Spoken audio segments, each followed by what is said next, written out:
afternoon. My name is Shamsur Rehman. I'm a Liberal Democrat candidate for the Birmingham Washwood ward. I'd just like to thank the production team and everybody who was involved in the making of this film.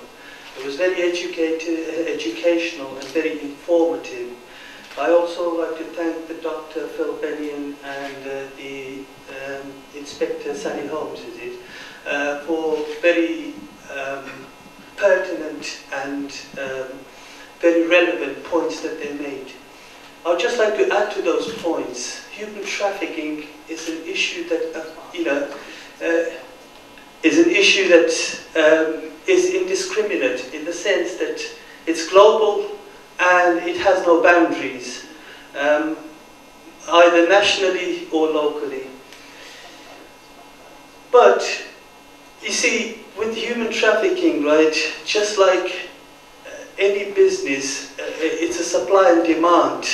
Now, if there is a demand for that in this country, right, then there will be human trafficking. So what can we do to make sure that there isn't a demand? Because if we can reduce human trafficking in this country, at least it's, one less piece in the jigsaw.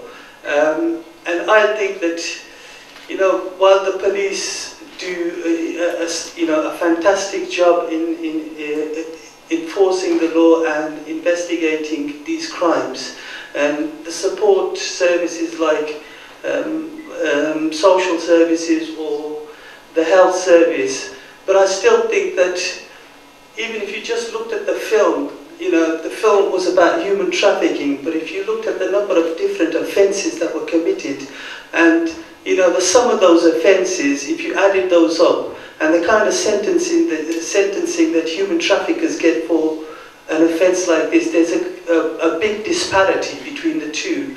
I mean, on the film, I saw offences of kidnapping, blackmail, assault, rape, indecent assault. All these offences individually carry quite harsh sentences. But human traffickers, you would expect that if the sum of these offences carries such a heavy sentence, that human trafficking would be viewed with the same level of sentencing. Because you need to send a message out.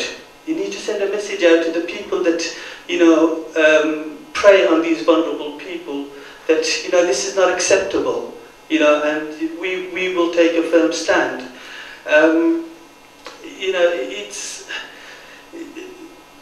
like you said, there's a bit of hypocrisy with these so-called with these criminals, that if it happens to their own family, then they don't want it, but it's okay if it's happening to someone else's family or someone else's community. If we could send out, and this is for the lawmakers and the people in power, to strengthen the law so that the sentencing is proportionate or commensurate with the abhorrence of such such deeds and acts, then perhaps we could make some advances in trying to eradicate this abhorrent behaviour and this this blight on our community.